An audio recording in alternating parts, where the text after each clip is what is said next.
안녕하십니까. 믿으심 의원의 심정석 원장입니다. 먼저는 여포성 종양이 무엇인지에 대해서 말씀을 드려야 돼요. 제가 지난 한 몇 주간 비정형 결절 말씀을 많이 드렸었는데, 그때 양성 괜찮은 세포가 암이 되는 과정은 이렇게 복잡하다, 그런 얘기를 드렸고, 그 중에 양성이 살짝 변질한 게 비정형 3단계다 이렇게 말씀을 드렸죠. 그 다음 단계, 사실 그 순서적으로 이런 단계는 아닌데, 여포 종양은 병리 결과상 4단계에 해당을 해요. 범주 4 이렇게 말을 하는데, 제일 괜찮은 게 2단계, 제일 안 좋은 게 6단계라고 말씀드렸죠. 그런데 이 여포 종양에 대해서 이해를 하려면 요 그림보다는 이런 그림이 조금 더 이해하기 쉽습니다. 그 유두암이 되는 흔한 경로는 정상세포가 비정형을 거쳐서 암까지 가는 이런 경로에 암이 되는 경로가 하나 있고요.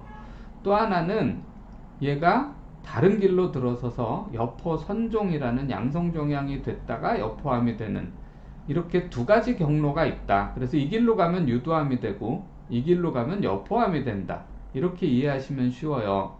쉽진 않아요. 근데 이게 조금 더 나아요. 여포 종양이라는 걸 이해하려면. 근데 여포 종양은 암이 되기 전 양성인 여포 선종하고 암이 된 이후 여포암, 이 두 가지를 합쳐서 부르는 말이에요. 여포 종양이라는 말에는 여포 선종도 여포 종양, 여포 암도 여포 종양 이렇게 부르고, 아니 그러면은 처음부터 여포 선종인지 여포 암인지 이렇게 부르지 왜 여포 종양이라고 뭉뚱그려 부르느냐? 왜냐하면 수술을 하기 전에는 여포 선종인지 여포 암인지를 모르기 때문에, 이게 잘 모르는 그 뭉뚱그려서 부를 수 있는 용어가 필요해요. 그래서 여포 종양이라고 부르는 겁니다. 이게 왜 이런 일이 벌어지느냐? 그거는 여포 종양이라는 종양이 좀 특이해서 그래요. 이건 모식도지만 현미경으로 여포 종양을 이렇게 잘라서 본다 라고 했을 때, 이쪽은 여포 선종 양성이고요, 이쪽은 여포 암이거든요. 두 개가 굉장히 비슷하게 생겼죠. 어느 부분이 다른지 이렇게 틀린 그림 찾기 하는 것처럼 한번 그림을 자세히 보시겠어요? 어느 부분이 다른가요? 여기가 다르죠. 여기 이 동글동글한 것들이 여포 종양의 세포들이거든요. 종양세포. 그리고 요게 이렇게 종양이 이렇게 커다랗다면 이렇게 수박의 쪽을 자르듯이 요만큼 잘라서 제가 그린 건데, 요 가생이 종양을 뺑 둘러싸고 있는 거를 여포 종양의 피막이라고 부릅니다. 그런데 여기에는 이 종양세포가 피막을 침범해서 피막에도 종양세포가 있지요. 그 다음에 종양 내부에 흐르는 혈관을 제가 그린 거거든요. 이 혈관에도 종양세포가 침범을 했죠.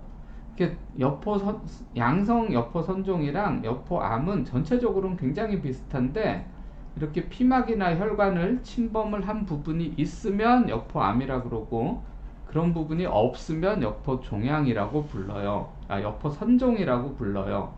그러면 조직검사라는 거는 이렇게 딱 이렇게 일부분만 뜯어가지고 보는 거거든요.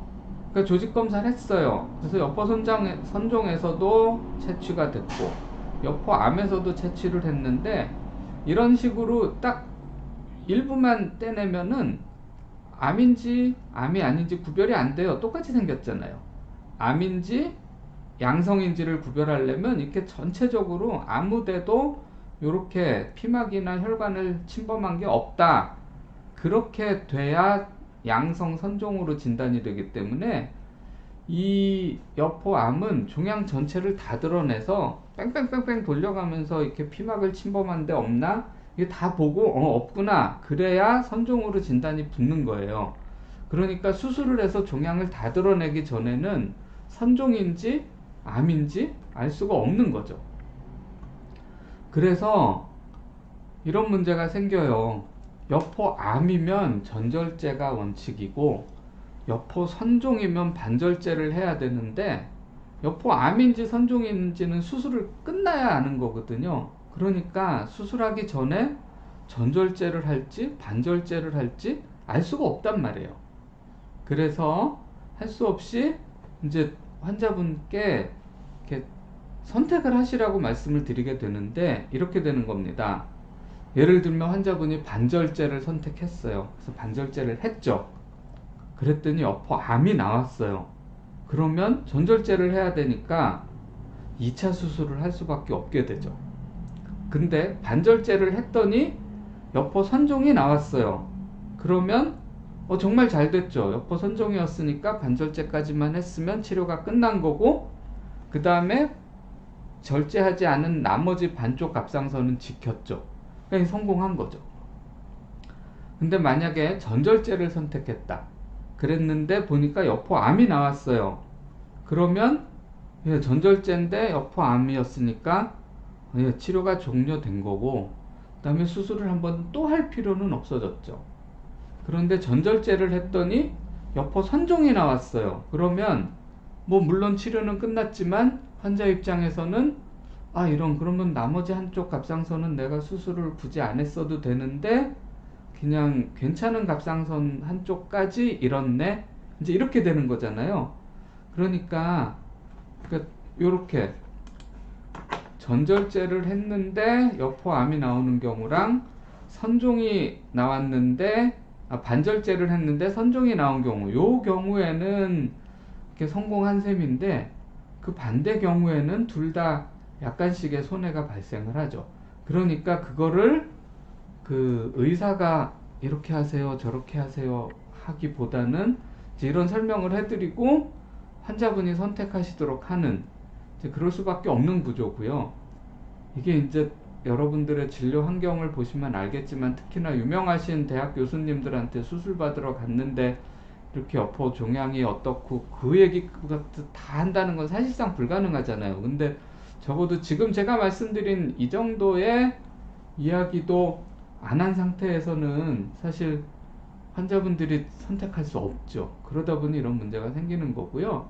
아까 질문하신 분께서 혹시 다시 듣고 계시는지 모르겠는데, 이 얘기를 들으셨다면 왜 나보고 수술을 반절제한지 전절제 할지를 정하라고 하는구나, 그거를 이해하실 수 있을 것이다 라고 생각을 합니다.